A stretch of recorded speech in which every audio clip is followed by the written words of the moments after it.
एक बार की बात है, शिव जी और सती जी टहल रहे थे। ऐसे ही घूमते घूमते पहुंच गए राम जी के आश्रम के पास।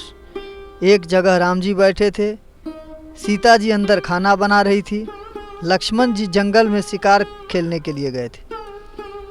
राजा राम जी बैठे थे, लंबा सांवला शरीर, चौड़ा माथा, मजबूत कंधे, लंबी भुजाएं, शुतवा नाक, गर्दन तक लहराते केस। सती जी को मजाक सूझा। शिव जी से कहने लगी कि सीता का भेष धरकर जाती हूँ, देखते हैं कि आपका राम पहचानते हैं कि नहीं। शिव जी मना किए, अरे राम जी हैं वो, उनसे क्यों हंसी ठिठोली करनी, चलो वापस चलो। पर पतियों की बात कहाँ सुनती हैं पत्नियाँ। सती जी मुस्कुराते हुए चल दी। सीता जी का रूप धरकर राम के सामने पहुंची और कुछ बोलने वाली ही थी कि राम जी हाथ जोड़कर खड़े हो गए और खुश होकर के बोले, माता जी आपके दर्शन हुए, धन्य भाग हमारे। बाकी शिव जी कहाँ है, आसपास ही है क्या। सती तो भौचक्की रह गई, क्या कहती, झेपते हुए वापस चली गई। उधर शिव जी गुस्साए हुए थे। भगवान शंकर बोले, जब मना किए रहे तो गई क्यों, और वेश भी माता सीता का बनाया, माता का रूप धरा, तो पत्नी कैसे मानूं अब। ले भैया हुआ बवाल, मजाक भारी पड़ गया। बहुत मनाया, शिव जी माने ही ना। भोला गुस्सा हुआ तो हो गया। अब पति नाराज हो तो पत्नी को मायके की याद आती है, बहाना भी मिल गया। पिताजी दक्ष महाराज यज्ञ कर रहे थे, सती आई और बोली कि नहीं बोलते हो तो मत बोलो, जाती हूँ अपने मायके। शिव जी बोले कि देखो, बिन बुलाए मेहमान की खातिरदारी नहीं होती। सती बेचारी करती क्या, पति का मुंह सीधा ही नहीं हो रहा, चली गई। जब दक्ष ने देखा कि बेटी आ रही है पर दामाद का पता ही नहीं, तो अपमान महसूस हुआ। समझता क्या है खुद को, सारे देवता आ रहे हैं, वो भी आ जाता। पत्नी को भेज दिया, अब दामाद को भी निमंत्रण भेजे क्या। और दामाद भी कैसा, राख मल के आता है, बाल नहीं धोते हैं, जटाएं बन गई है, और नहीं तो सांप पाल लिया जो हमेशा गर्दन में लटका रहता है। और दामादों को देखो कितने सुंदर सुंदर, चंद्रमा को ही देख लो, जी जुड़ा जाता है।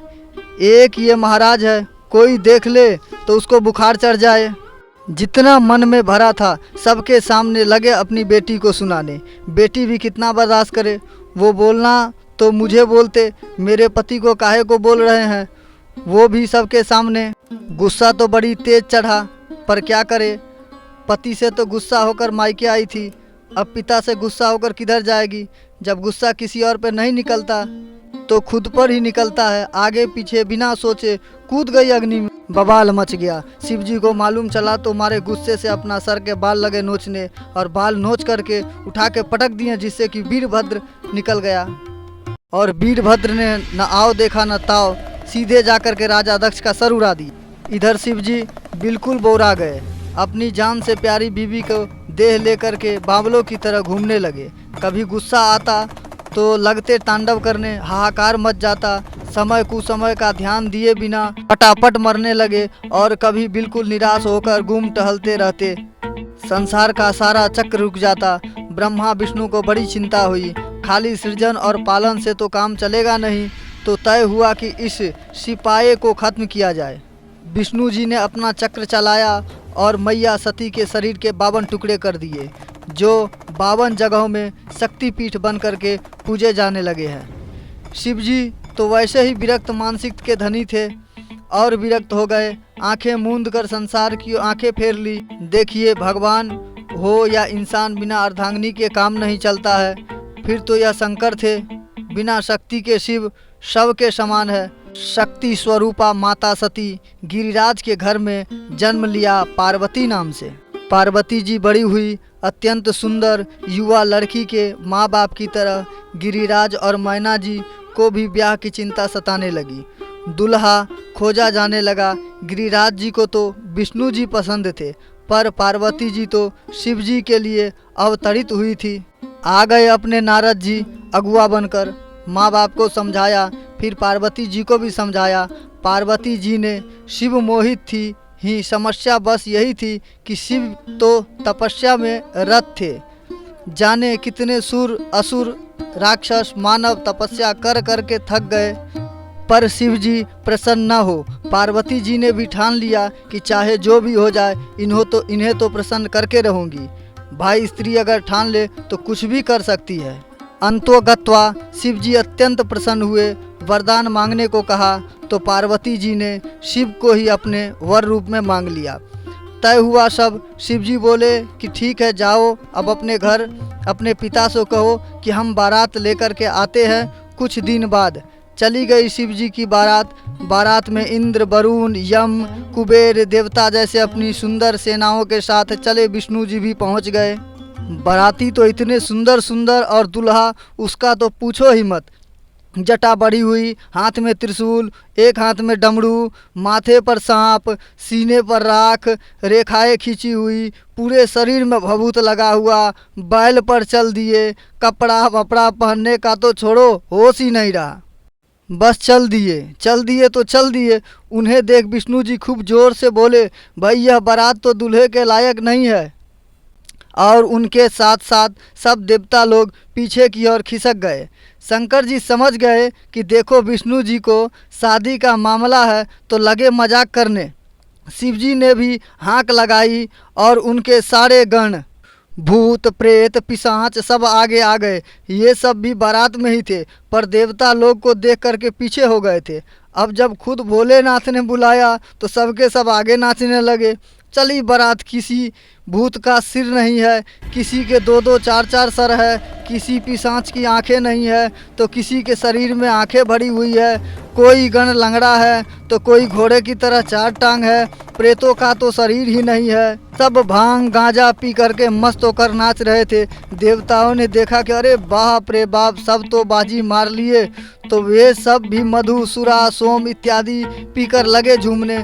शायद पहली बार हुआ है कि भूत पिशाच देवता दानव मानव राक्षस सब एक साथ खुशी खुशी नाचते गाते चले जा रहे थे।